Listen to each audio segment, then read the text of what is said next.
Here's a question that's been bugging archaeologists for decades. What if everything you learned about the beginning of civilization is wrong? Not a little wrong. Completely, fundamentally turn the textbook upside down wrong. What if the story didn't start where we think it did? What if what we call the beginning is actually just the middle, or maybe even the end of something much older, much stranger, and way more sophisticated than we ever imagined? Right now, if you crack open any history textbook, you'll find the same story. Civilization began in Mesopotamia around 3500 BC.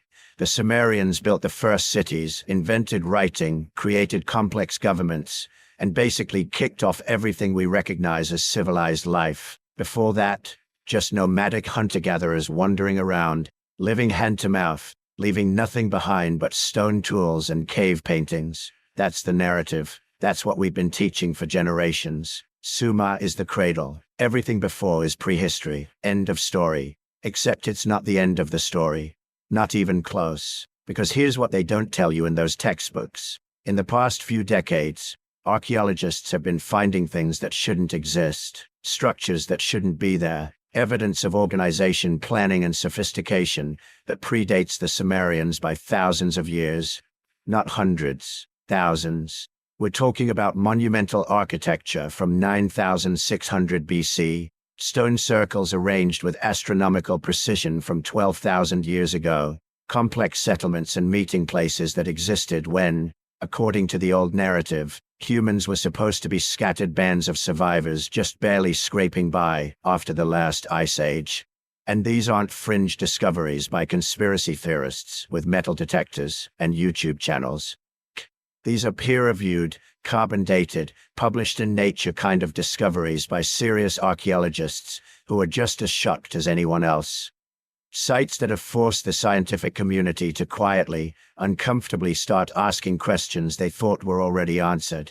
How did people with supposedly primitive technology move stones weighing 10 tons or more? Why would hunter-gatherers who were supposedly struggling just to eat dedicate decades, maybe generations, to building massive stone temples? What kind of social organization does that require? What kind of knowledge? And most importantly, what else did they build that we haven't found yet, or that we can't find anymore because it's buried under 400 feet of ocean water, from when the ice sheets melted and sea levels rose, drowning coastlines where millions of Ice Age humans actually lived? See, we've been looking for civilization in all the wrong places. We've been digging in deserts and river valleys, finding the stone and clay that survived. But what about the coasts? What about the river deltas and fertile plains that are now underwater? What stories are sitting on the ocean floor, silent and unreachable, because we assumed nothing important happened before Sumer? The Sumerian narrative is clean, it's simple. It fits on a timeline, but reality is messier than that. And the more we dig, literally and figuratively, the messier it gets. Every new discovery pushes the boundaries back further. Every carbon date that comes back older than expected creates more questions than answers. So here's the real question, the one that should keep you up at night. How old is human civilization really? Not cities, not writing, not empires, but civilization, organization, intentionality, the capacity to dream something massive and then build it.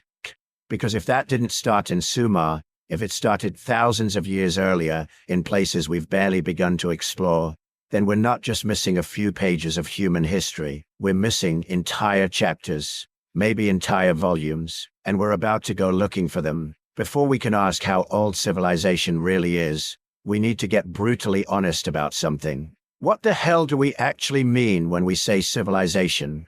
Because here's the uncomfortable truth. For the past 150 years, archaeologists have been using a definition that was basically designed to make one particular part of the world look like the cradle of everything important. And that definition has shaped what we look for, what we notice, and what we dismiss as primitive or irrelevant. The traditional checklist goes like this. A civilization needs writing. It needs cities, permanent settlements with thousands of people living together. It needs monumental architecture, big impressive structures that require organized labor.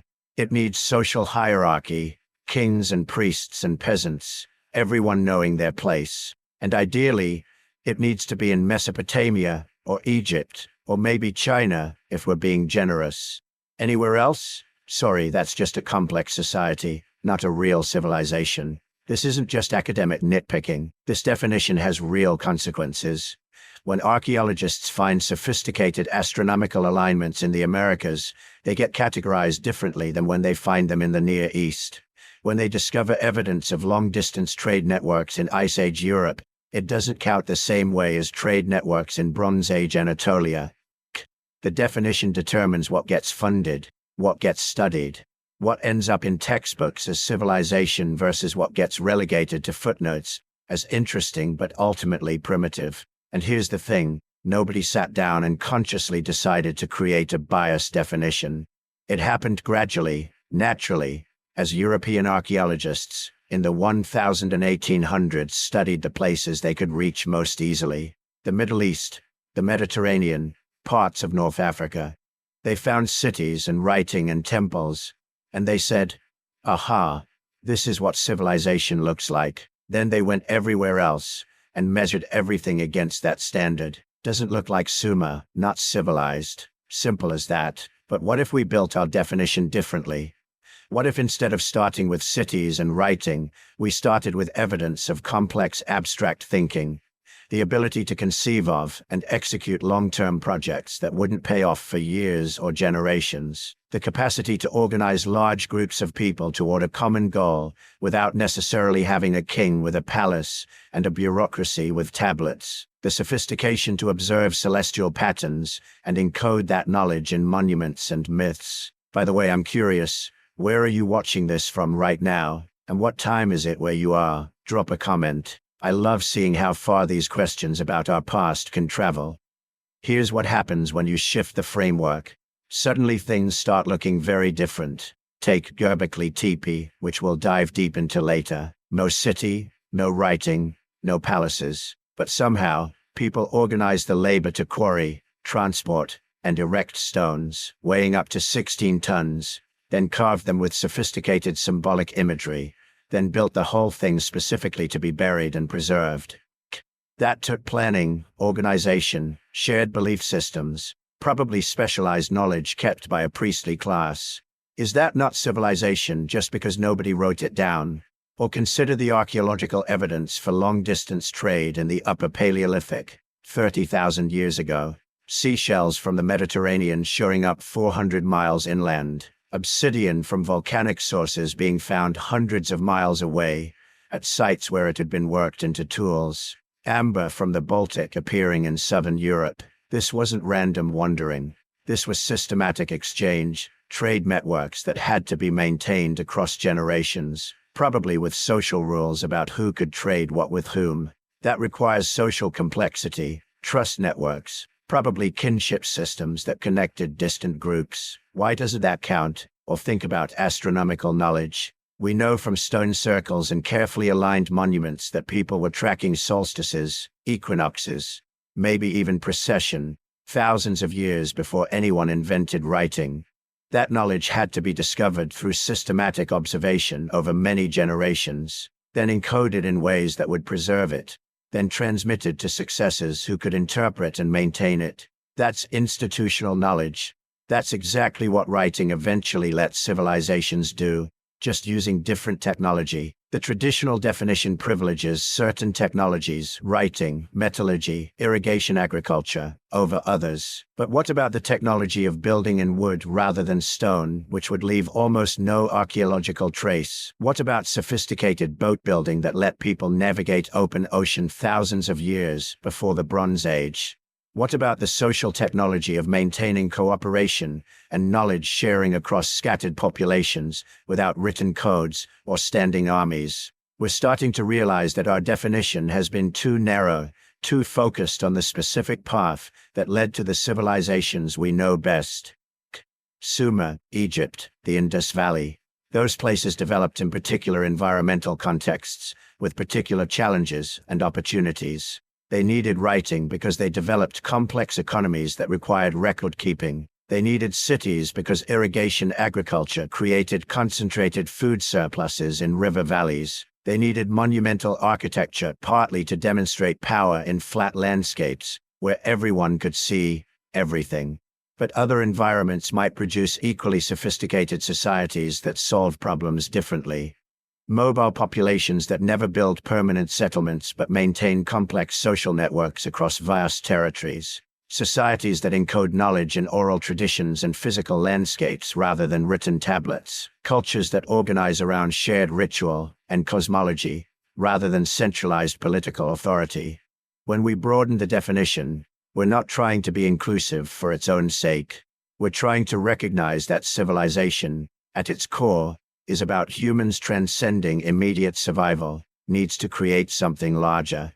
Shared meaning, accumulated knowledge, coordination at scales beyond the family band, the specific form that takes, cities, or stone circles, ziggurats, or astronomical alignments, might vary wildly depending on environment and circumstance. This matters because it changes what we look for in the deep past. If we're only looking for proto-cities and early writing, we'll miss evidence of complex societies that organized differently. If we assume civilization requires agriculture and permanent settlement, we'll dismiss sophisticated Ice Age cultures as mere hunter-gatherers. If we think monumental architecture has to mean temples and palaces, we might overlook monuments built for entirely different purposes. So when we ask how old is civilization really, we're not just asking about dates. We're asking what we're willing to recognize as civilization in the first place. And once we open up that definition, once we start looking for complexity and sophistication in forms we hadn't considered, the timeline starts stretching back much, much further than Sumer. Back past the agricultural revolution, back into the Ice Age itself, back to a world we're only beginning to understand. Let's talk about Sumer. For most of the 20th century, if you asked an archaeologist when civilization began, they'd point you straight to southern Mesopotamia, to the land between the Tigris and Euphrates rivers, somewhere around 4,500 to 4,000 BC. This was the benchmark, the measuring stick, the starting line of human civilization. And on the surface, it makes perfect sense. The Sumerians gave us cities, real cities, not just villages that got too big for their own good. Places like Uruk, which by 3,200 BC had maybe 40,000 people living within its walls. That's not a settlement. That's an urban center with all the problems and innovations that come with cramming that many humans into one place. They gave us writing. Cuneiform, those wedge-shaped marks pressed into wet clay tablets. The earliest examples date to around 3,400 BC, starting as basic accounting records. Tally marks for grain and livestock. But within a few centuries, they're writing down laws, recording history, composing poetry. The Epic of Gilgamesh, one of humanity's oldest surviving stories, comes from Sumer. A tale about a king searching for immortality, wrestling with what it means to be human, asking the same existential questions we're still asking today. They gave us monumental architecture, ziggurats, those massive stepped pyramids that dominated the Sumerian skyline. The White Temple at Uruk sat atop a ziggurat 40 feet high, visible for miles across the flat Mesopotamian plain. These weren't just buildings. They were statements, declarations that humans could reshape the earth itself, pile stone upon stone until they touched the realm of the gods. They gave us bureaucracy, which sounds boring until you realize what it actually means. Specialized professions, professional administrators, scribes, priests, accountants, division of labor at a scale never seen before, some people farming, others making pottery, others keeping records, all coordinating their efforts through increasingly complex social hierarchies. They gave us mathematics. The base 60 number system the Sumerians developed is why we still have 60 seconds in a minute and 360 degrees in a circle. They calculated the area of fields, tracked the movements of planets, developed geometrical concepts that wouldn't be formalized in the West for thousands of years. So yeah, calling Sumer the first civilization seems reasonable. This is where all the pieces come together for the first time in a way archaeologists can definitively document. Cities, writing, monumental architecture, specialized labor, mathematics, organized religion, centralized government. Check every box on the civilization checklist and Sumer lights up. That's why it became the default starting point. That's why your history textbook probably had a chapter titled something like The Dawn of Civilization, Ancient Mesopotamia. The evidence was clear, abundant, and impressive. Case closed. Except here's the thing that should bother you. It's the same thing that bothered some archaeologists, even back when Sumer was first being excavated in the late 1800s and early 1900s. The sophistication appears too suddenly. Not gradually, not with the stumbling experimentation you'd expect from people figuring everything out for the first time, but with a level of refinement that suggests these technologies and social systems had already been developing somewhere, somehow, for a very long time before they show up in the Sumerian archaeological record. Take the writing. Yes, the earliest examples we have are simple accounting marks, but within just a few hundred years, we're seeing complex literary compositions, legal codes, administrative documents that assume a shared understanding of abstract concepts. That's not what invention looks like. That's what maturity looks like. Or consider urban planning. Uruk didn't just happen. Its layout shows sophisticated understanding of drainage, defensive architecture, and social organization. The temples aren't randomly placed. The residential districts aren't haphazard. Somebody knew what they were doing. Somebody had done this before, or at least had access to knowledge from people who had. The mathematics is even more revealing. Mathematical systems don't spring fully formed from someone's forehead. They develop gradually, through generations of trial and error, practical application, refinement.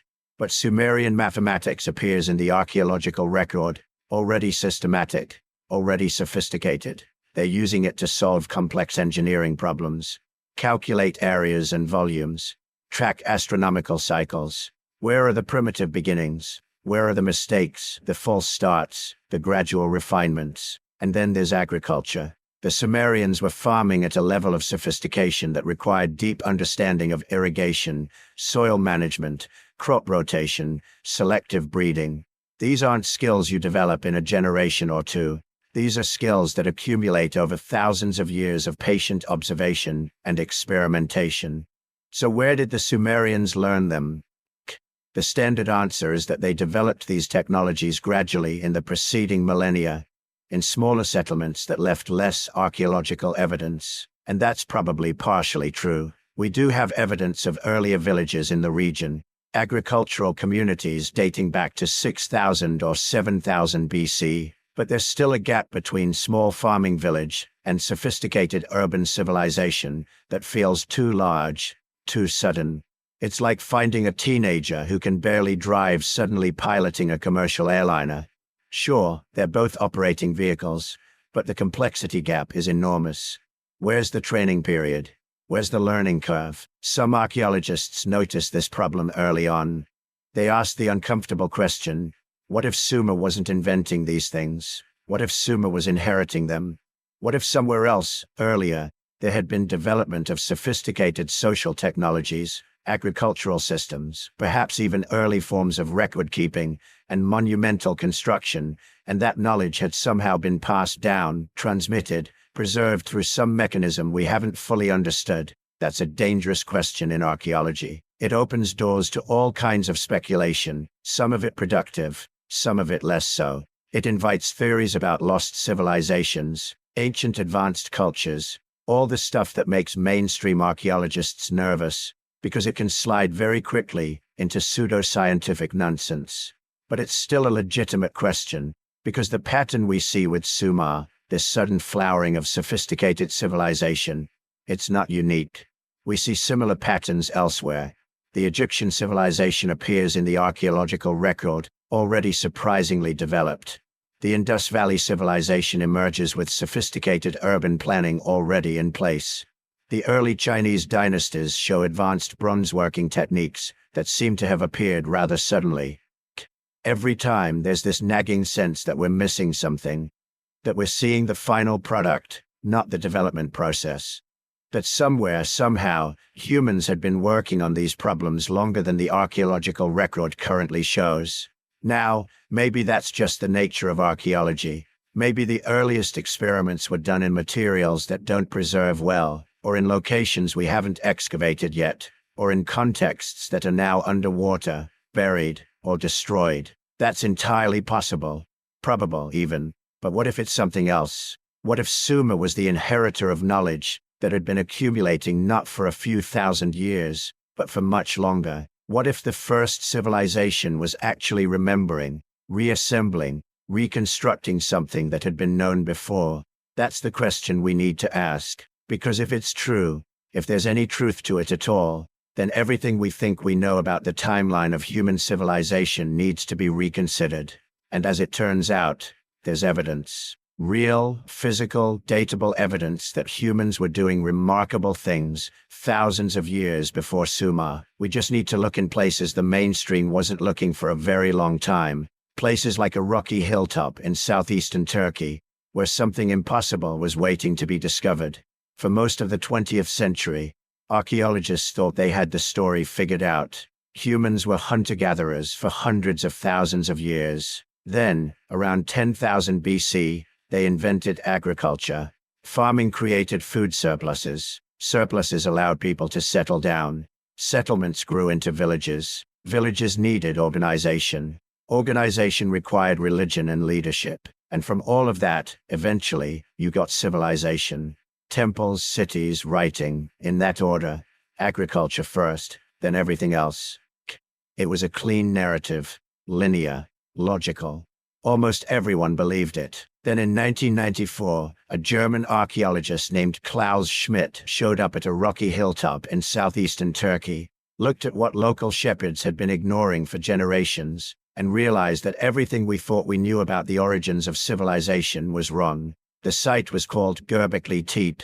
In Turkish, that means Potbelly Hill. Not exactly an inspiring name for what would become the most important archaeological discovery of the last 100 years.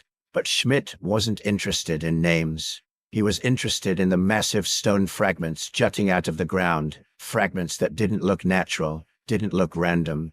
They looked carved, shaped, intentional. He started digging, and what he found defied everything.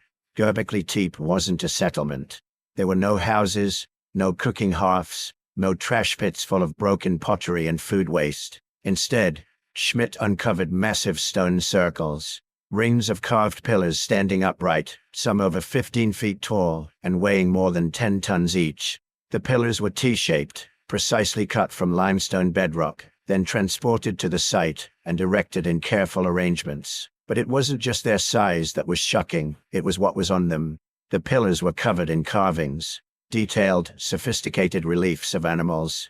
Not just simple scratches or stick figures. These were recognizable, anatomically accurate depictions. Foxes, boars, lions, gazelles, snakes, scorpions, vultures.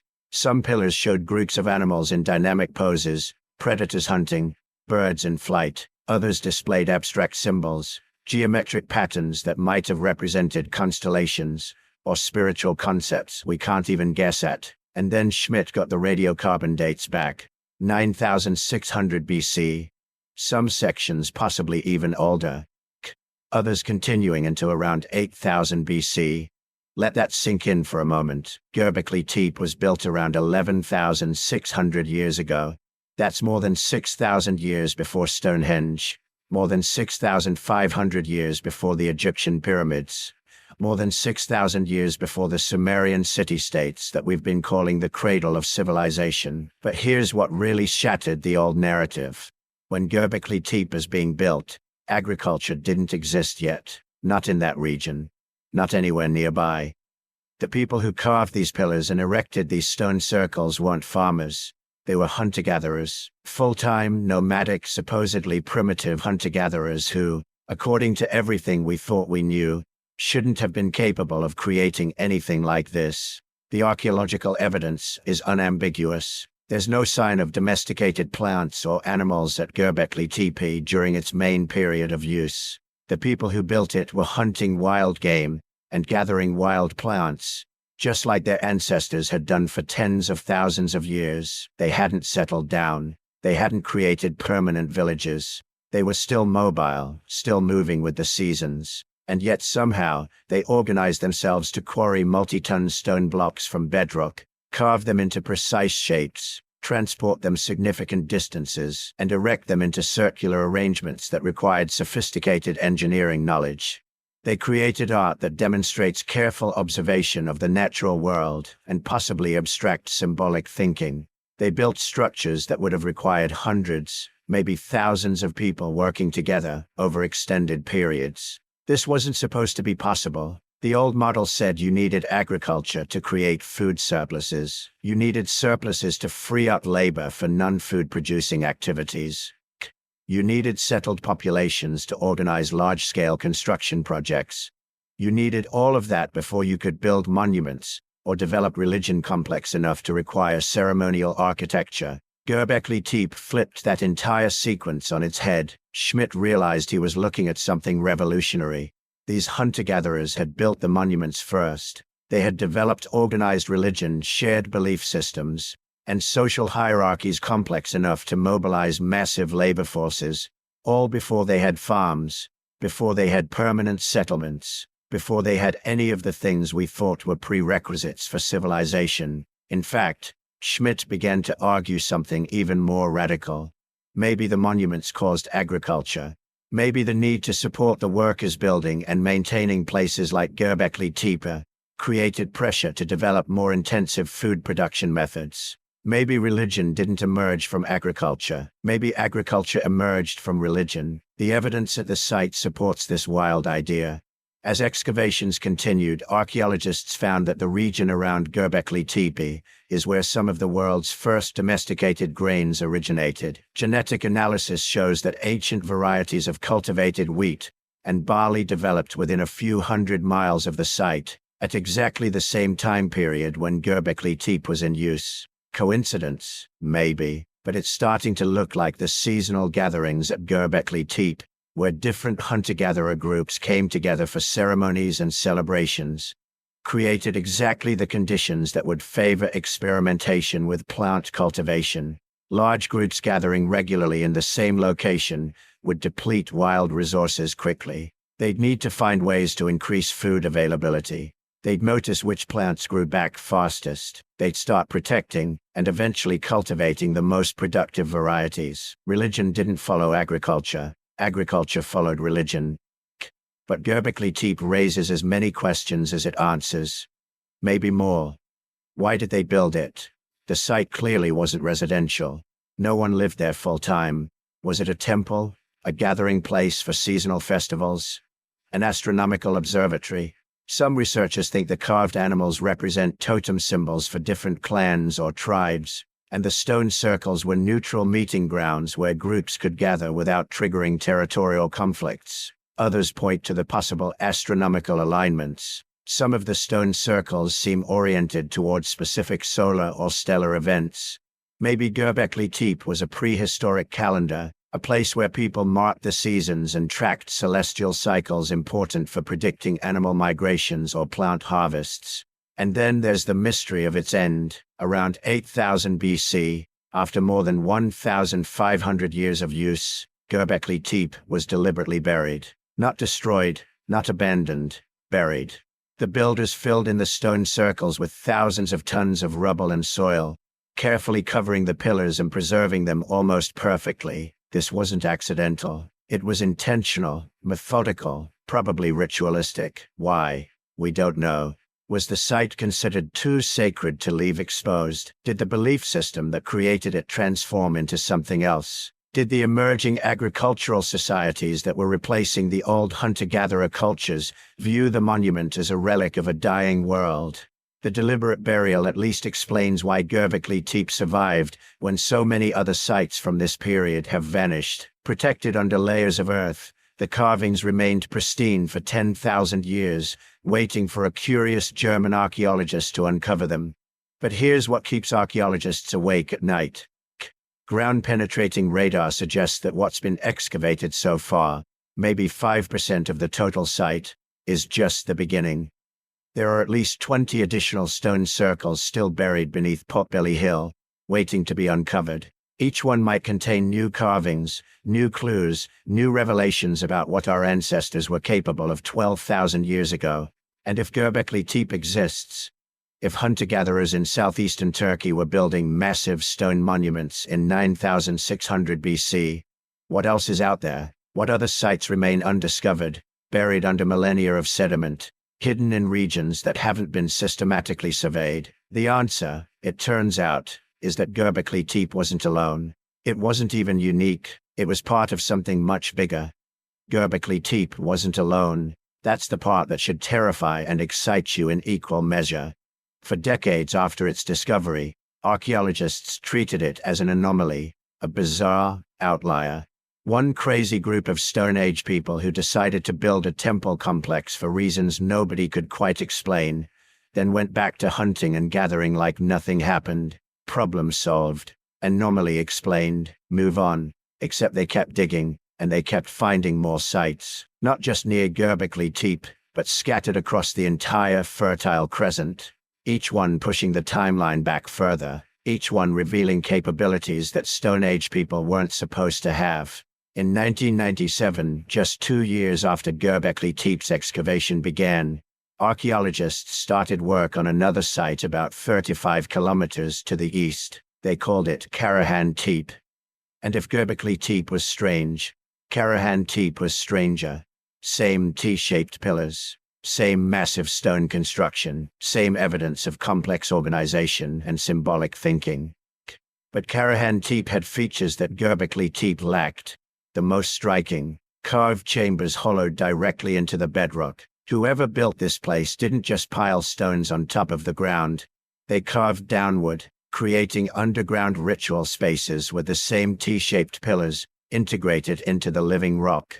Think about what that means. These weren't people putting up temporary structures they could abandon when resources ran out. They were literally reshaping the landscape, committing to a place in a way that suggests permanence, planning, and a level of social organization that shouldn't exist 11,000 years ago. And the carvings. At Karahan Tepe, the iconography becomes even more explicit. Human figures with exaggerated features, serpents coiling around pillars, and everywhere, the same mysterious symbolism that appears at Göbekli Tepe. These sites were connected, part of a shared cultural system that spanned hundreds of square kilometers. But it gets deeper.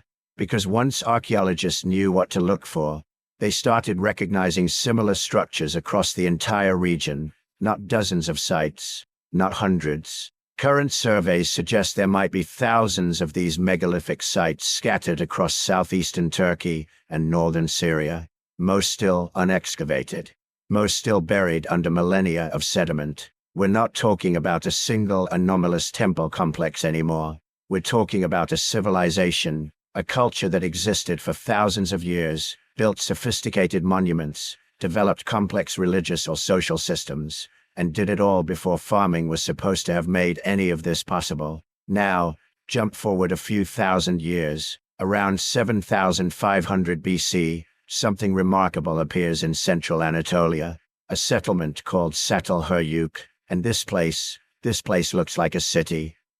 9,000 people living in mud brick houses so tightly packed together there were no streets. None. You entered your house through a hole in the roof. You walked across your neighbor's rooftops to get anywhere. The whole settlement was essentially one massive interconnected structure covering 13 hectares. The first excavators in the 1960s thought they'd found evidence of some kind of proto-urban experiment, a failed attempt at city living by people who didn't quite know what they were doing. But the more they dug, the weirder it got. The houses at Çatalhöyük were elaborately decorated. Not just simple paintings, but complex murals covering entire walls. Geometric patterns that required planning and skill to execute. Hunting scenes showing dozens of human figures pursuing wild cattle. And bulls. Bulls everywhere. Bull horns mounted on walls. Bull skulls buried beneath floors, stylized bull heads modeled in plaster and painted in bright colors. This wasn't random decoration. This was systematic iconography, a symbolic language that every resident would have understood. The same symbolic language, by the way, that shows up at Göbekli Tepe and Karahan Tepe.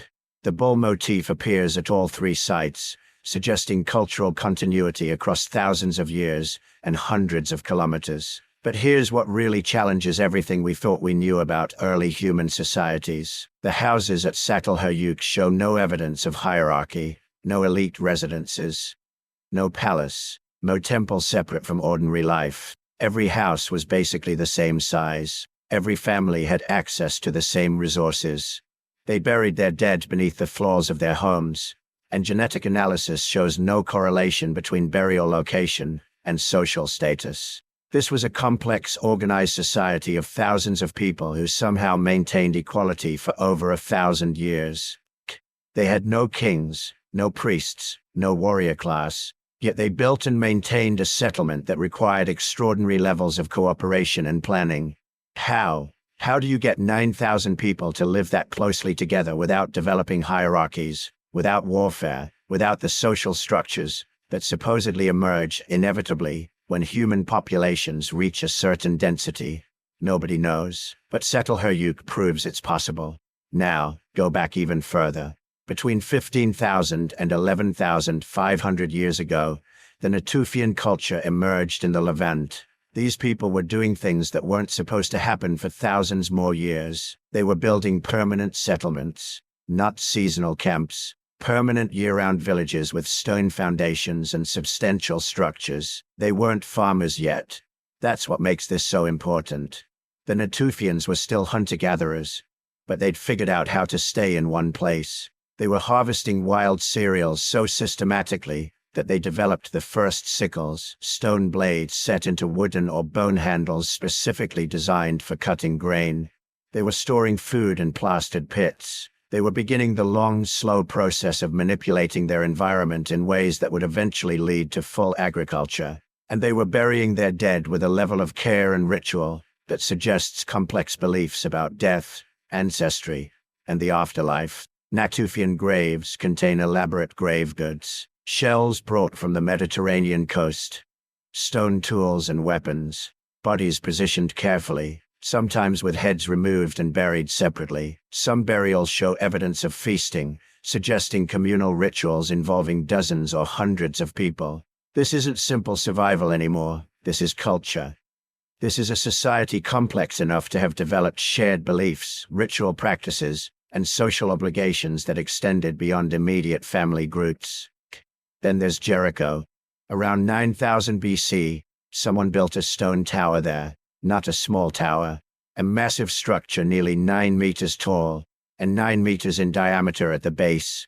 It required moving and shaping hundreds of tons of stone. It had an internal staircase of 22 steps, and it was surrounded by a stone wall that enclosed the entire settlement. The first archaeologists who found it assumed it was defensive, a fortification against enemies. But there's a problem with that interpretation.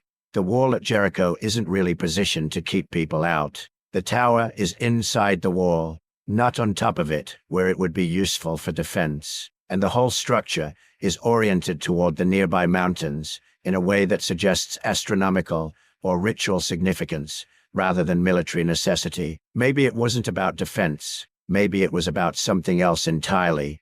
A monument, a statement, a way of organizing community labor around a shared goal that had more to do with identity and ritual than with practical defense.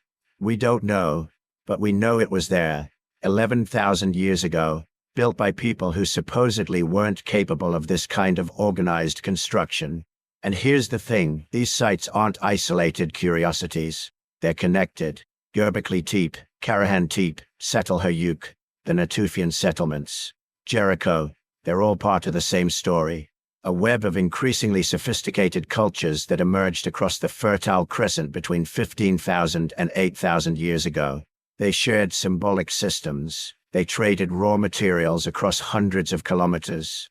They developed similar architectural styles and ritual practices. They were in contact, exchanging ideas and technologies in ways that accelerated cultural evolution across the entire region. This wasn't the birth of civilization. This was civilization already in full swing, thousands of years before Sumer, before Egypt, before any of the cultures we were taught represented humanity's first attempts at complex society. And the really unsettling part, we've barely scratched the surface. Most of these sites are less than 5% excavated. Hundreds more remain completely unexplored, visible only as subtle mounds in satellite imagery. What else is buried out there? What other evidence of sophisticated pre-Sumerian cultures is still waiting beneath millennia of soil and sand? The picture that's emerging is clear. By 10,000 BC, maybe earlier, humans across the Fertile Crescent had developed complex societies with sophisticated architecture, symbolic art, long-distance trade networks, and social organization that rivals anything that came after. But if all this was happening 12,000 years ago, what was happening even earlier? What were humans capable of during the Ice Age, when conditions were far harsher and the challenges far greater? That's where things get really interesting.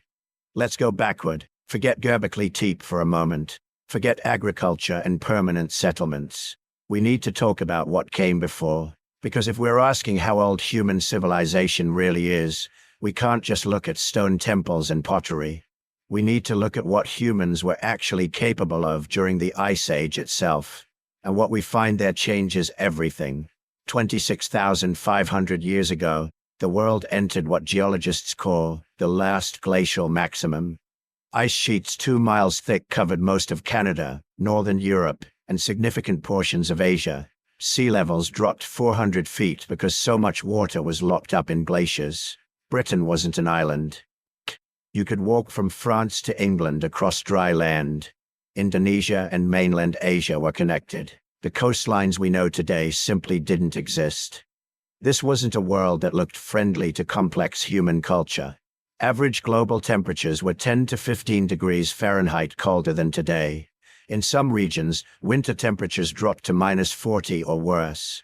Vast stretches of what are now fertile farmland were frozen tundra. The habitable zones were compressed into narrow bands around the equator, and scattered refuges where geography created microclimates capable of supporting life. Standard textbook history would have you believe that humans during this period were living in caves, barely surviving, spending all their time hunting and gathering just to stay alive.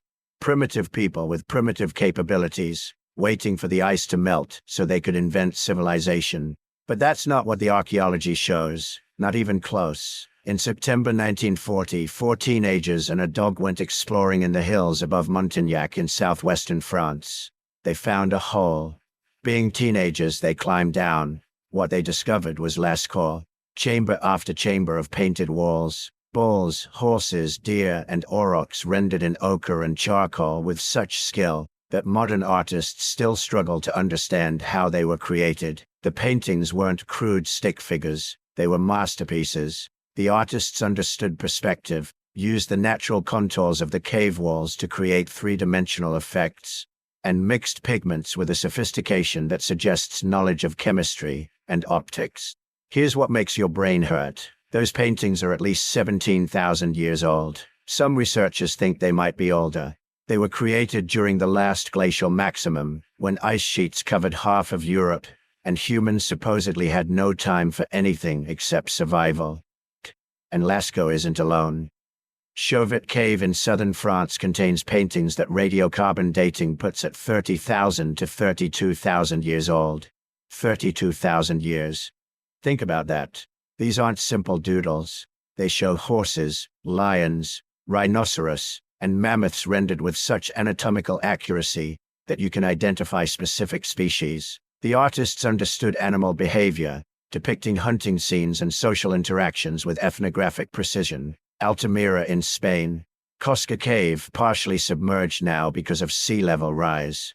Dozens, maybe hundreds of painted caves across Europe, all created during the Ice Age by people who supposedly lacked the mental capacity for symbolic thinking. Except we clearly didn't lack anything. The paintings show evidence of planned composition, repeated motifs, possibly even astronomical significance. Some researchers have identified patterns in the paintings that might represent lunar calendars or seasonal markers. The placement of certain images might correspond to solstices or equinoxes. We can't prove this definitively, but the possibility alone should make us rethink what Ice Age humans were capable of. And it's not just cave paintings.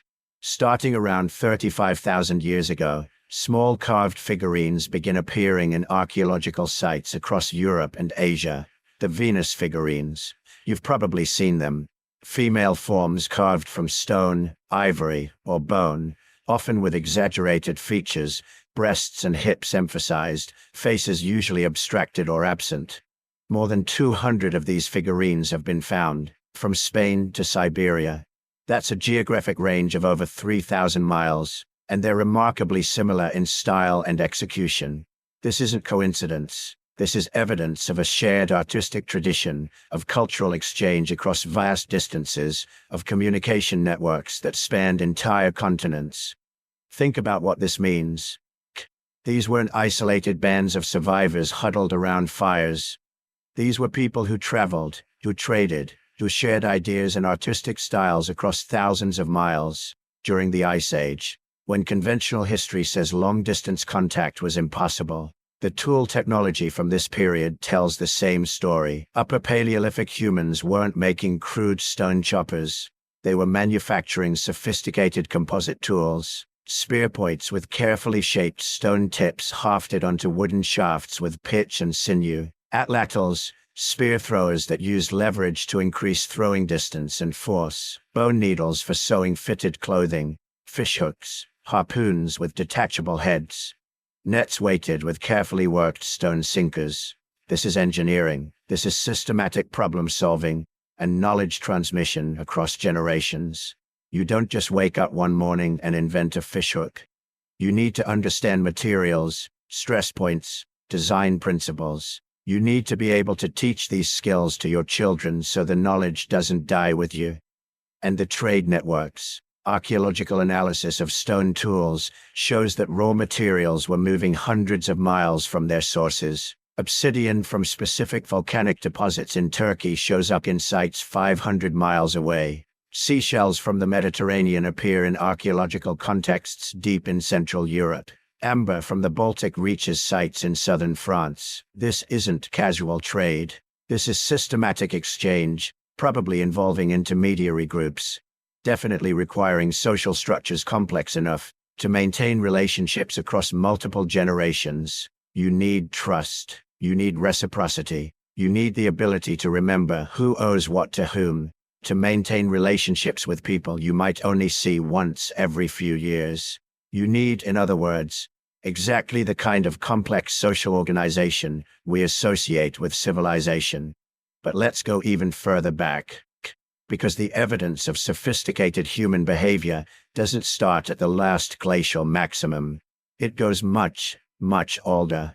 65,000 years ago, humans reached Australia. Let that sink in. Australia was never connected to mainland Asia, even during the lowest sea level stands of the Ice Age. To reach it required crossing at least 50 miles of open ocean. You can't accidentally drift to Australia. You need boats. You need navigation skills. You need the ability to provision an expedition with enough food and water to survive days at sea, with no land in sight. This is 55,000 years before Sumer, before agriculture, before pottery or permanent settlements. And humans were building boats sophisticated enough for open ocean voyaging. The same thing happened in the Pacific, island hopping across Indonesia, reaching New Guinea and eventually the Solomon Islands, each jump requiring increasingly sophisticated maritime technology. By 30,000 years ago, humans had colonized islands that required multi-day voyages out of sight of land. These weren't desperate refugees fleeing catastrophe. These were explorers. People confident enough in their technology and skills to deliberately set out for horizons they couldn't see. That takes planning. That takes accumulated knowledge. That takes culture. So when did modern human behavior really emerge? Archaeologists used to talk about a creative explosion around 40,000 years ago, when art and sophisticated tools suddenly appear in the archaeological record. But that model is collapsing. Every year, new discoveries push the timeline back. Evidence of pigment processing 100,000 years ago, engraved ochre pieces from Blombo's cave in South Africa, dated to 75,000 years. Shell beads from North Africa, 82,000 years old. The cognitive revolution wasn't a sudden event. It was a gradual accumulation of capabilities, probably beginning long before the Ice Age, refined and elaborated by populations who had hundreds of thousands of years to develop sophisticated cultural traditions. By the time the ice sheets finally began retreating around 19,000 years ago, humans weren't primitive survivors waiting to invent civilization. They were already civilized. They had art, trade networks, seafaring technology, complex social structures, and accumulated knowledge passed down across countless generations. They were ready for what came next. Ready for the discoveries that would be made when the ice finally melted and revealed landscapes that had been buried for 100,000 years. Ready to build something permanent. Now zoom out. Take everything we've been talking about. Small bands, emerging networks, early symbolic thinking. And imagine where those people would actually want to live when the Ice Age started softening its grip. Not on some freezing plateau miles from anything useful. On the coast. Shorelines are cheat codes for survival. You get all the good stuff at once. Stable temperatures compared to the interior. Predictable tides. Rivers meeting the sea, concentrating nutrients. Shellfish you can gather without sophisticated tools. Fish runs that happen year after year. Seabirds, eggs, seals, maybe even stranded whales if you're lucky. And on top of that, the coastline itself becomes a highway. You can walk, paddle, or sail along it, keeping land in sight, following the same route generation after generation. If you're a clever Ice Age human trying to build reliable food strategies, trade routes, maybe even early ritual centers, the coasts are where you go. There's just one problem: we've lost almost all of them. During the last glacial maximum, around 20,000 years ago, the world looked very different. Massive ice sheets locked up so much water that global sea levels were more than 120 meters, almost 400 feet, lower than they are today. That doesn't just mean a bit more beach. It means entire continents had different shapes. Huge shelves of land extended miles out from our current shorelines. Island chains were connected. Narrow straits disappeared. What's now shallow seafloor was once dry land, valleys, plains, river deltas. In other words, if you drew a map of prime real estate for Ice Age humans, enormous chunks of it are now under the ocean. Think about what that means for archaeology. Every time you see a map of ancient sites, you're seeing only the part of the world that happens to still be above water. It's like trying to reconstruct a movie when 3/4 of the frames have been burned. We know humans loved coasts whenever they could get to them. Some of the earliest firmly dated seafaring in the world comes from places like Wallacea, those islands between Asia and Australia. People were crossing deep water there more than 40,000 years ago. On South Africa's southern shore, sites like Pinnacle Point show humans systematically harvesting shellfish, using complex tools, and maybe even painting with ochre more than 100,000 years ago. If they were doing that on the surviving scraps of coast we can still dig, what was happening on the continental shelves that are now 50, 80, 100 meters underwater? We don't have to guess completely blind. The ocean has already coughed up some hints. In the North Sea, there used to be a world called Doggerland. Today, anglers drag their nets across a shallow, murky seafloor between Britain and mainland Europe. But 10,000 years ago, that wasn't seafloor.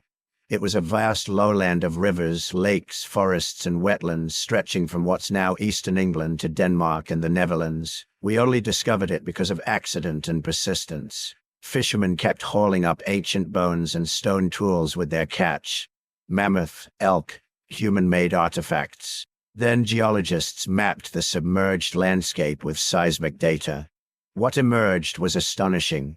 Not just a drowned coastline, but an entire lost country. Hill ridges, river valleys, floodplains. Places where people clearly lived, hunted, and probably traveled between what later became islands. And Doggerland is just one region where we've pulled the veil back a little. Off the west coast of India, in the Gulf of Combat, sonar surveys have revealed what some researchers interpret as geometric patterns on the seafloor. Straight lines, right angles, possible foundations. The claims here are controversial. Dating is difficult, and alternative explanations like natural formations or later disturbance are always on the table. But pottery shards and artifacts have been dredged up from the area. Some claim to be more than 9,000 years old. Whether that specific site turns out to be a true proto-city or not, we already know India's coasts preserve drowned archaeological material. Further south at sites like Pumpuha, offshore structures align with the idea of ancient settlements lost to rising seas during the Holocene. Then there's Yonaguni, off the coast of Japan. Divers there discovered a stepped, terraced formation that looks at first glance almost like a submerged ziggurat or pyramid. Flat platforms, straight edges, staircase-like features dropping into deep blue water. Some geologists argue it's entirely natural, sandstone fractured and eroded along bedding plains. Others, including a few archaeologists, think human modification might be involved. Carved steps, smoothed surfaces, maybe even toppled pillars. The jury's still out. Yonaguni might be nature wearing a mask that looks suspiciously like architecture. Or it might be a genuine structure heavily modified by millennia of marine erosion. But either way, it raises an important point. Our picture of the ancient world is biased toward what's convenient to dig: dry land, shallow caves, river terraces we can trench with a backhoe. The seafloor is hard, expensive, and dangerous to explore, so we've barely touched it. This is where the statistical argument hits. If you're imagining the Ice Age world correctly, you have to imagine not just the continents we see today, but the full apron of land that wrapped around them at lower sea levels. Estimates vary, but when the ice sheets melted and the seas rose that 120+ meters, millions of square kilometers of coastal plain went under. River mouths where early villages might have formed, bays where seasonal camps gathered for fish runs, cliffs and headlands that could have hosted ritual sites, signal fires, or lookout posts. How much of that lost terrain have we systematically surveyed with modern archaeological methods? A tiny fraction, far less than we've combed on land. It's like having a puzzle where 30% of the pieces are visible on the table, 70% slid under the couch, and then declaring you're confident you understand the full picture printed on the box. So when people ask if there were earlier complex societies before Sumer, where are the ruins? Part of the answer might be brutally simple. A lot of the best places to build anything, a harbor, a trading camp, a permanent settlement, are now under tens of meters of water, buried under silt and sand. Now, this is where we have to be careful. It's tempting to jump from "we've lost a lot of coastline" to "there must have been global, Ice Age empires with skyscrapers and satellites." That leap isn't supported by evidence. Nothing we've found so far suggests high technology or anything remotely like modern industrial civilization during the late Ice Age, but that doesn't mean there couldn't have been communities more complex, more permanent, and more architecturally ambitious than what we currently see on surviving inland sites. Think of Göbekli Tepe again. Massive stone enclosures, symbolic animal carvings, organized labor, all built by people who, as far as we can tell, were still foragers. If something like that could be built 11,600 years ago on a rocky hilltop in Anatolia, what might have been built 5,000 years earlier on a fertile, resource-rich coastal plain, now 60 meters underwater? We don't know, and that we don't know is the point. Mainstream archaeology is starting to grapple with this. For a long time, underwater archaeology meant shipwrecks, Roman cargo boats, Viking longships, 18th century warships. Those are easier to find and date, and they tell amazing stories. But only recently has marine archaeology turned seriously to prehistory, to mapping drowned river channels, scanning continental shells, sampling buried shorelines. New technologies are helping. High-resolution multi-beam sonar can paint detailed 3D images of the seafloor. Sub-bottom profilers can see through layers of sediment to buried landscapes. Autonomous underwater vehicles can follow pre-programmed grids, quietly scanning where no diver could stay long enough to work. The first results are already rewriting local histories. Submerged Neolithic camps in the North Sea, ancient forests off the British coast, submerged stone tools off Australia showing that Aboriginal people once lived on land far beyond today's shoreline. Each discovery is like a postcard from a world we forgot existed. What we don't have yet is the Ice Age equivalent of a city wall, a harbor installation, or a Göbekli Tepe scale ritual complex lying in 80 meters of water. Maybe those structures never existed. Maybe they were mostly wood and earth, erased by waves and time. Or maybe they're still out there, waiting in some unexplored bay of the Mediterranean, the Black Sea, the Persian Gulf, or off the shores of Southeast Asia. For now, the submerged evidence hypothesis isn't a license to believe anything you want about lost civilizations. It's a reminder of something more uncomfortable and more interesting. Our current timeline of civilization is built on the thin, exposed skin of the Earth that happened not to drown when the ice melted.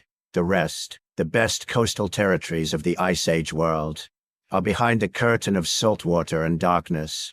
We're only just beginning to pull that curtain back. Now, once you start talking about advanced humans before Sumer, you walk straight into a minefield. On one side, you've got academic archaeologists with radiocarbon dates, stratigraphy, and career reputations on the line. On the other, you've got best-selling authors, Netflix documentaries, and YouTube channels arguing for lost civilizations, global cataclysms, and ancient high technology. Somebody's wrong, but it's not always obvious who, or by how much. Let's start with the name that inevitably shows up in this conversation: Graham Hancock. Hancock has been arguing for decades that there was a sophisticated global civilization before the end of the last ice age. Not spaceships and laser beams advanced, but advanced enough to map coastlines, align monuments with stars, maybe even build in stone at a scale we usually associate with Bronze Age kingdoms. In his view, places like Göbekli Tepe, mysterious megalithic sites, and global flood myths are fingerprints of this forgotten culture. According to this picture, around the end of the Ice Age, something catastrophic happens. Sea levels rise, climates flip, cities on now submerged coasts vanish, and the survivors become the civilizing heroes of later myths, culture bringers, gods, sage kings teaching agriculture, astronomy, and architecture to shell-shocked hunter-gatherers. It's a compelling story. It feels satisfying. It explains gaps, coincidences, weird outliers in the archaeological record. It gives us drama, a rise, a fall, a memory echoing across mythologies. But the criticisms are serious. Mainstream archaeologists don't just object to Hancock's tone or his attitude toward academia. They point to the basic issue: evidence. If there was an Ice Age civilization sophisticated enough to build cities, temples, and observatories all over the world, where are the unambiguous remains? Not a few enigmatic stones, not one or two possible harbors, but the huge, messy footprint real complex societies always leave. Massive garbage pits, dense settlement layers, metallurgy debris, written records or proto-writing systems, clear technological sequences. When we look at Sumer, Egypt, the Indus Valley, we're buried in this kind of evidence. With Ice Age Atlantis, we're mostly not. Some alignments can be explained by chance or by simple practical needs. Some recurring myths can be explained by shared human experiences: floods, comets, hunger, fear of the sky. Critics argue that Hancock takes genuine anomalies and builds a whole civilization on top of them, often ignoring simpler explanations. Then there's Randall Carlson and the Younger Dryas impact theory. Carlson, along with a group of geologists and researchers, argues that around 10,800 BC, Earth was hit by fragments of a disintegrating comet. Not a single neat Hollywood asteroid, but a shotgun blast of impacts and airbursts across the northern hemisphere. This, they say, triggered the Younger Dryas, that sudden return to near-glacial conditions just when the planet was warming. In this scenario, ice sheets melt catastrophically, megafloods tear across continents, wildfires rage, and any coastal or riverine cultures, more complex than we currently imagine, get wiped off the map. In Carlson's version, this isn't just a climate blip, it's a reset button. a global trauma that erases most traces of a prior high culture, leaving behind scattered stories, megaliths, and survivors who slowly rebuild. Here, the debate gets even trickier, because unlike an Ice Age Atlantis with zero physical proof, the Younger Dryas event is real. There really was a sharp, sudden cooling. Something really did push the climate system back toward Ice Age conditions for more than 1,000 years. The question is, what caused it? The impact hypothesis is one attempt at an answer. Over the years, its proponents have pointed to possible impact proxies, microscopic spherules, peaks in platinum, layers of soot, unusual melt glass that might form in high-temperature events. Some studies seem supportive. Others don't replicate the findings or offer more mundane explanations.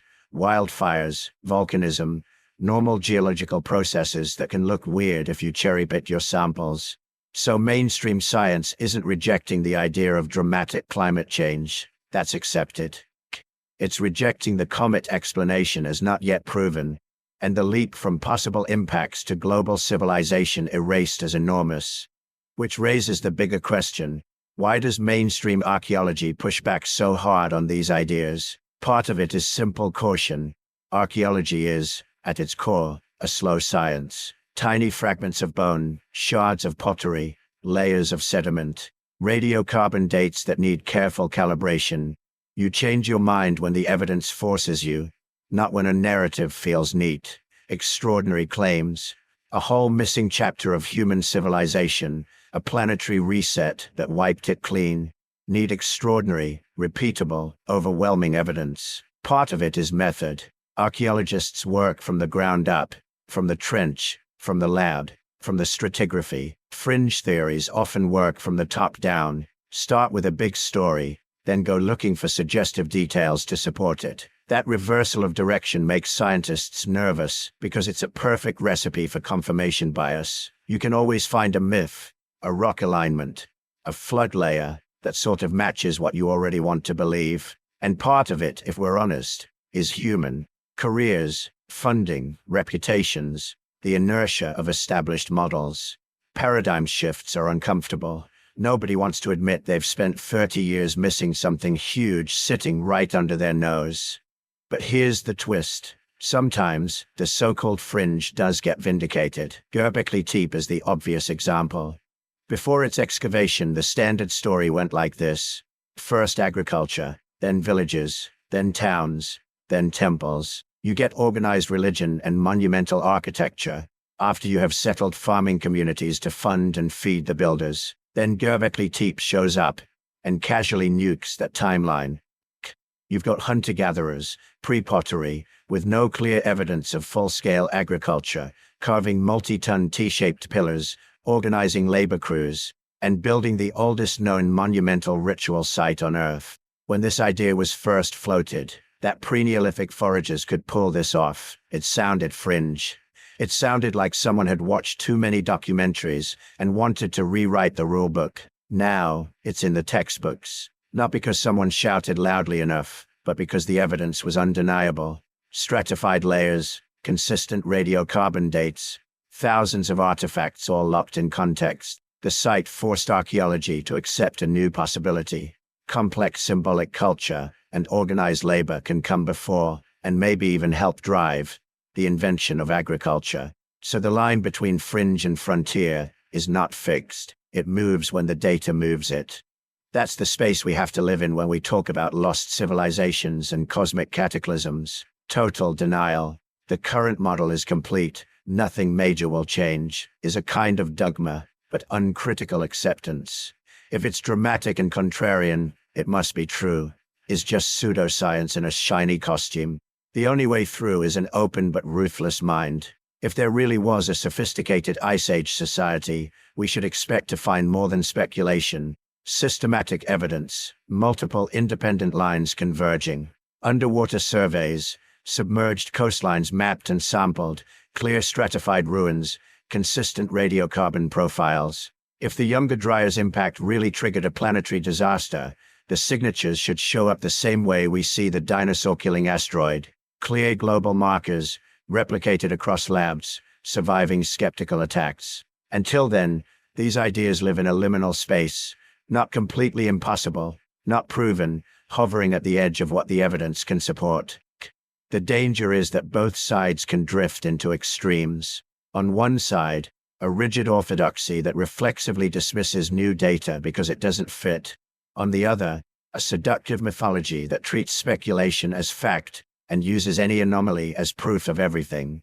If we want to understand what really happened before Sumer, we can't afford either. We need archaeologists willing to drag sonar across drowned continental shelves, geologists willing to re-examine impact proxies, and yes, popularizers willing to ask uncomfortable questions, but also to accept uncomfortable answers when the data doesn't cooperate, because the deep past doesn't care what story we prefer, it only cares what actually happened. And to get closer to that, we need to look hard at one of the biggest suspects in this whole debate, the Younger Dryas itself. Did something around 10,800 BC slam the reset button on human progress? Or are we projecting drama onto a climate curve we barely understand? To answer that, we have to zoom out again, from stone circles and speculative cities, to a planet lurching in and out of ice. Now jump forward, it's around 10,800 BC. Your ancestors are living in a world that finally seems to be calming down. The last glacial maximum is fading. Ice sheets are retreating. Temperatures are rising. In the Near East, wild wheat and barley are thick on the hillsides. In Anatolia, hunter-gatherers are experimenting with semi-permanent camps. Along coasts and rivers, people have mapped every fishing ground, every migration route, every seasonal plant. For thousands of years, the trend has been the same: warmer, wetter, more predictable. And humans, as always, have been taking advantage of it. Then, almost overnight, the planet slams on the brakes. This is the Younger Dryas. From about 10,800 to 9,700 BC, global climate plunges back into near-glacial conditions. In Greenland ice cores, you can see it as a cliff. 1 decade, temperatures are rising. A few decades later, they've dropped by as much as 10 degrees Celsius in some regions. Not a slow drift, a snap. In the Levant, where people had been building the Natufian culture, stone houses, cemeteries, elaborate microlith tools, the environment turns harsher and drier. Wild cereals that had supported large, semi-settled communities fail. In Europe, forest retreat and steppe returns. In North America, ecosystems are thrown into chaos. For more than 1,000 years, the climate yo-yos between brutal cold and unstable warmth. Rainfall patterns shift, glaciers advance again, rivers change course. Species that had been recovering after the Ice Age suddenly find themselves in a new disaster movie, including us. So what happened? The conservative explanation is simple: complex feedbacks in the climate system. Melting ice sheets dump freshwater into the North Atlantic, shutting down ocean circulation and plunging the Northern Hemisphere back into a deep chill. No aliens, no doomsday rock from space, just physics. But in the last 2 decades, another idea has been forcing archaeologists and geologists to pay attention. A cosmic impact, not a dinosaur killer on the scale of Chicxulub, more like a swarm of medium-sized objects, comets or fragments of a disintegrating body, slamming into the ice sheets and atmosphere. Why even consider this? Because scattered across sites from North America to Europe to the Middle East, researchers keep finding the same strange fingerprints right at the Younger Dryas boundary, a paper-thin black layer in the soil, loaded with microscopic spherules formed at extremely high temperatures. Glass-like materials called melt glass that seem to have required temperatures hotter than most wildfires can produce. And nanodiamonds, tiny crystals that form under intense heat and pressure, the kind you'd expect from impacts or airbursts. At some sites, there are peaks of platinum and iridium, elements associated with meteorites. At others, charcoal spikes suggest continent-scale wildfires. Layer after layer of normal sediment. Then this razor-thin horizon of weirdness. Then a world that looks different. Right on cue, megafauna begin to vanish. In North America, mammoths, mastodons, giant ground sloths, saber-toothed cats, short-faced bears. Species that had survived multiple glacial cycles. disappear within a few centuries of the onset of the Younger Dryas. Similar extinctions hit parts of Europe and the Middle East. Climate change alone can do a lot. Human overhunting can do a lot. But some researchers argue that the pattern and timing fit better with a sudden catastrophic event layered on top of those pressures. Is the cosmic impact hypothesis proven? No. It's controversial, heavily debated, and some claim signatures have turned out to be less clear than first thought. But the Younger Dryas boundary layer is real, and whatever caused it, the world that came after was not the same as the world before. So what did this mean for humans? Imagine you're part of a community in the Natufian heartland around 11,000 BC. Your grandparents remember a world that seemed to be getting easier. Large, stable settlements, stone architecture, intensive harvesting of wild grains, maybe even the first tentative experiments with tending favored plants. You live in a culture that knows exactly when certain foods are in season, how to exploit multiple ecological zones, how to store surplus. You're not civilized in the later sense. No writing, no cities, but compared to Ice Age foragers, your world looks almost proto-Neolithic. Then the climate flips. Harvests fail unpredictably. Game moves into new territories. Droughts bite.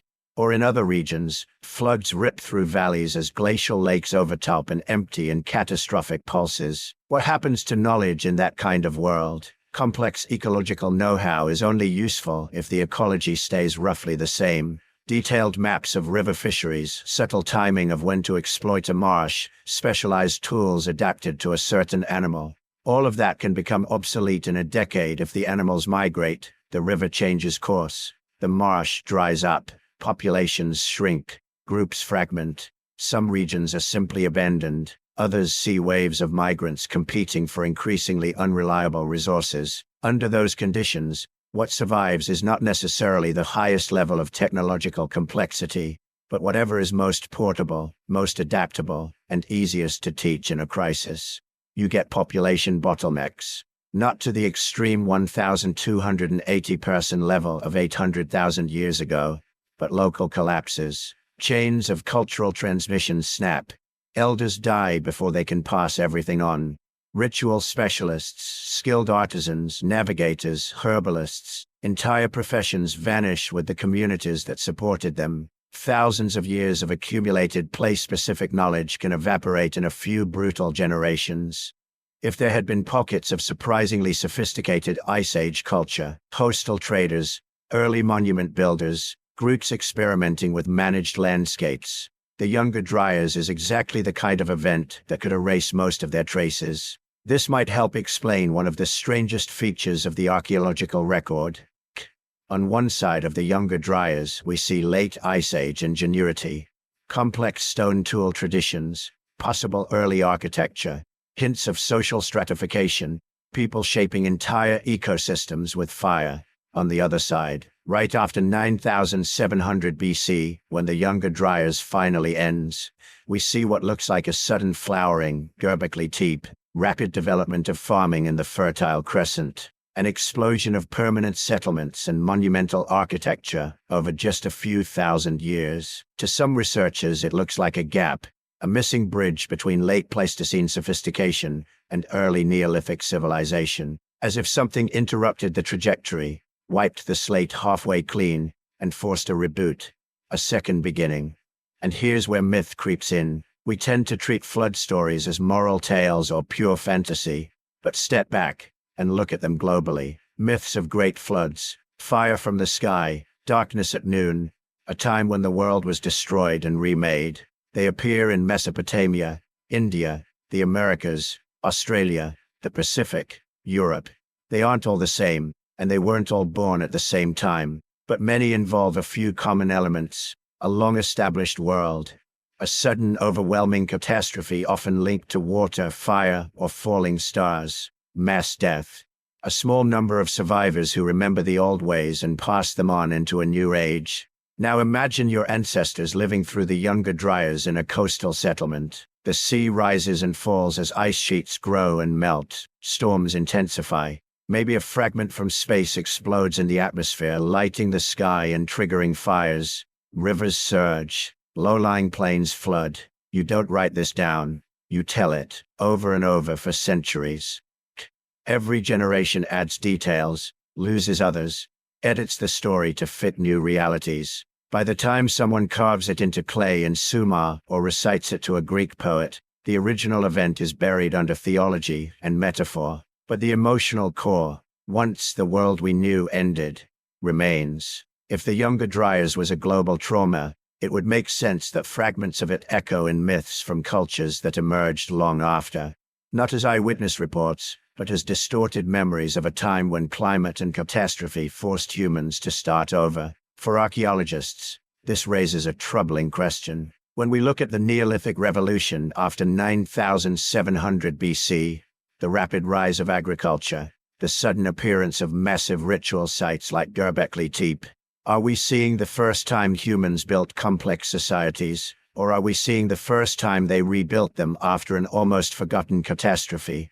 If the Younger Dryas did act as a partial reset button on human progress, then what we call the birth of civilization might actually be a second chapter.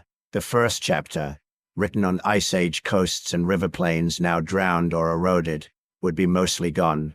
That doesn't mean lost super cities or laser beams. It could be something quieter but still revolutionary. Sophisticated trade networks, proto-farming, organized ritual centers, complex oral law codes, achievements impressive enough that, when the world stabilized again, descendants tried to recreate them. The end of the Younger Dryas around 9700 BC doesn't just mark a temperature change in an ice core. It might mark the point where, after more than 1,000 years of chaos, human societies finally got a stable enough world to scale up again. A second chance. And if that's true, then everything that happens next, Göbekli Tepe, Jericho, Settle Heruyuk, Sumer, needs to be reread, not as the beginning of the story but as the comeback. So how does any of this help us answer the question, how old is civilization really? To see that, we have to look at the tools that are quietly rewriting the timeline from underneath the textbooks. For most of the 20th century, archaeologists were flying half-blind. They had shovels, trowels, and a rough sense of time. You found a pot. You compared it to other pots. You guessed a date. Maybe you got lucky and found some charcoal you could send for radiocarbon dating. But even that was blurry. Big error bars. Lots of assumptions. Whole chapters of human history were being written on the basis of a few smudged data points. That's not the world we live in anymore. Over the last few decades, dating technology has gone from rough sketch to high definition. Radiocarbon has been refined to the point where tiny fragments of burned seeds, a sliver of bone, even residues on stone tools can give you surprisingly precise ages. Once you calibrate them against tree rings and other natural archives, we're not just saying around 10,000 BC anymore. We're arguing about whether something is 9,600 or 9,400. And radiocarbon is only one piece of the puzzle. There's OSL, optically stimulated luminescence. It sounds like science fiction, but the concept is simple. Sand grains act like tiny time capsules. When they're buried, they start storing up energy from background radiation. When you dig them up in a dark lab and hit them with light, they release that stored energy, and you can measure how long they've been hidden from the sun. That means you can date when a layer of sediment was last exposed to daylight, when a wall collapsed, when a floor was laid, when a site was buried by a flood. Suddenly, places that had no date now have timestamps. Then there's DNA. Not just ancient DNA from skeletons, though that's powerful enough on its own, telling us who was related to whom, when populations split, when they mingled again, but also environmental DNA, traces left in cave mud, lake sediments, even calcite crusts. A bit of genetic material from a plant, an animal, a human, trapped in the environment and preserved for tens of thousands of years. That lets us reconstruct ecosystems, track migrations, and see when people were present in a landscape, even if they left almost no visible artifacts. Put all of this together, and you get something the earlier generations of archaeologists could only dream of. A timeline with enough resolution to start asking very uncomfortable questions about when civilization-like behavior actually began. and the new dates are not behaving themselves. Take Morocco. For a long time, the origin story for our species was simple and neat. Modern humans appeared in East Africa around 200,000 years ago, then slowly spread. Clean diagram, easy exam question. Then in 2017, a team working at Jebel Irhoud in Morocco dropped a bomb. They redated a set of fossils that had been known for decades, using refined thermoluminescence and other methods, and got an age of about 300,000 years. The remains looked like us, not exactly modern. Some features were archaic, but clearly on the Homo sapiens line. Alongside them, sophisticated stone tools, evidence of fire use, clear signs of a culture that wasn't just scraping by. Suddenly, our species wasn't 200,000 years old. It was at least 300,000, and it wasn't confined to one cozy cradle in East Africa. It looked more like a network spread across the continent, evolving in parallel, sharing ideas and genes over vast distances. Then look the other way across the map. Australia. For a long time, the story went like this. Humans reached Australia around 40,000 years ago. That alone is impressive. You don't casually walk to Australia. You have to cross open water. Even the old dates implied boat technology, navigation skills, and social organization strong enough to plan voyages beyond the visible shoreline. But recent work has been pushing that arrival date back. Some sites suggest humans in northern Australia 50,000 to 65,000 years ago. And it's not just footprints in the sediment. There's rock art, murals, engravings, complex symbolic designs. That hints at a fully developed visual language. Not people just surviving in a new land, but people bringing a world of stories, rituals, and beliefs with them. So by 60,000 years ago, we have Homo sapiens leaving Africa, building boats, crossing seas, adapting to deserts, jungles, and ice age coastlines, and painting intricate images on rock walls. This is not a species just waking up. This is a species that has been thinking like us for a very long time. And that's the emerging consensus from genetics, archaeology, and cognitive science. Anatomically modern humans had the brain power for modern behavior far earlier than we used to think. The neurons, the language potential, the capacity for symbolic thought, they were all in place tens of thousands, maybe hundreds of thousands of years before cities ever appeared. So why did we wait so long? For decades, researchers talked about a sudden explosion of culture. Around 50,000 years ago, the story went, everything changes at once. Art, ornaments, advanced tools, long-distance trade, the human revolution. It's a clean narrative. You can draw a vertical line on a graph and say, here, this is when we became us. But as more precise dates roll in from more parts of the world, that sharp line is starting to blur. We find engraved ochre and drilled shell beads in Africa at 70,000. 100,000 years ago, we see elaborate hunting strategies long before the supposed revolution. We find hints of personal adornment, pigment use, and possible ritual behavior among Neanderthals, as well as modern humans. We see rock art in Australia that implies deep mythologies carried across oceans. Instead of a single explosion, the pattern looks more like a long, slow fuse. Periods of innovation, local breakthroughs, cultural experiments that flare up, fade out, and then reappear somewhere else in a slightly different form. It's not that nothing happened for 250,000 years, and then suddenly everything did. It's that we've only just started to detect the earlier sparks. So why do the textbooks still talk like civilization begins in Sumer, around 3,500 BC, as if someone flipped a switch, and cities popped into existence out of nowhere? Partly, it's inertia. Textbooks are slow to change, university curricula even slower, and Sumer really is a threshold. Writing, formal law codes, large-scale bureaucracy, monumental architecture in baked brick, all clearly visible in the archaeological record. You can point to a tablet and say, this is a contract, this is a receipt, this is a story. That's comforting. The deeper past is not comforting. It's messy, fragmentary. It doesn't give us neat definitions. Our standardized stone tools spread over 500 miles, a sign of civilization. Are megalithic enclosures like Göbekli Tepe, built 6,000 years before Sumer, temples of an unknown religion, or just very elaborate hunting lodges, when small scattered groups maintain long-distance trade networks, shared rituals, and complex mythologies? Is that civilization, or something just before it? Most archaeologists are cautious, because they have to be. The evidence is fragile. A single new date can overturn an elegant theory. Claim too much, and you become a headline today, and a punchline tomorrow. But the narrative is shifting, even if slowly.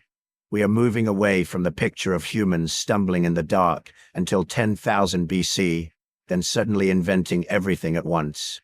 In its place, a different image is emerging, a species with modern minds living through dramatically changing climates, repeatedly building up complex cultures, losing them, rebuilding again, thousands of years before the first cuneiform sign was pressed into wet clay. And that raises a set of questions that no one can answer yet. How many early experiments in settled life have we missed under shorelines drowned by post-Ice Age seas? How many proto-cities eroded away on floodplains that have been reworked again and again? Did groups in places we now call North Africa, South Asia, or the Sunda Shelf flirt with agriculture, monument building, and long-distance trade, only to be erased by droughts, floods, or rising oceans? Will the next decade of research uncover a clear, undeniable pre-Sumerian civilization, complete with city planning, large-scale architecture, and perhaps even a form of record-keeping? Or will it reveal something stranger, a world of multiple regional traditions, each complex in their own way, none of them quite matching our neat, textbook definition of civilization, but all of them much older than we dared to imagine? Right now, the only honest answer is, we don't know. But the tools keep getting sharper. Satellites are scanning buried landscapes. Underwater archaeology is probing drowned valleys and continental shelves. DNA labs are pulling stories out of bones once considered useless. If what we've found in the last 20 years can overturn the old timelines this dramatically, imagine what another 20 might do. And that brings us back to the question at the heart of this investigation.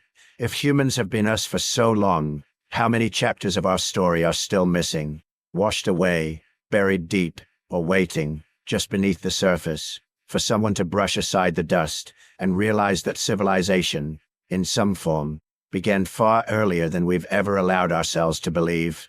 So where does all of this leave us? We started in the dusty streets of Sumer, in a world of writing, laws, and kings, the textbook beginning of civilization.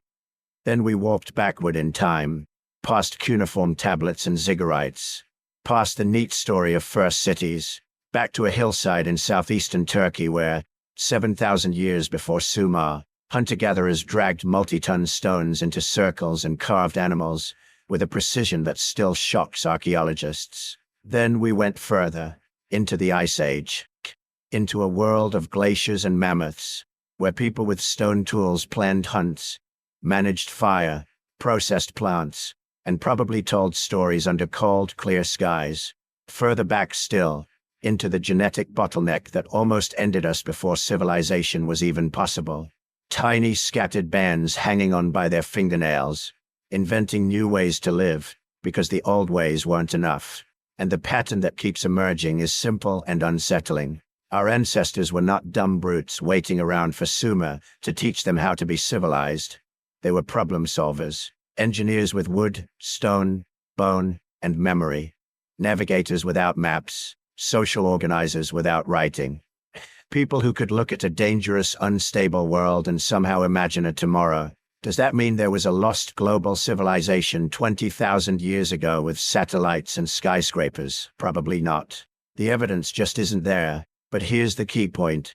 Absence of evidence is not evidence of absence, especially when much of the most promising real estate for early complex societies is now under 100 meters of seawater, ground to dust by ice sheets, or buried beneath later settlements. What the archaeology and genetics actually force us to confront is more interesting than any single lost city story. They tell us that the line between foragers and civilization is blurry, that people tens of thousands of years ago were already experimenting with monument building, long-distance trade, complex rituals, maybe even proto-agriculture.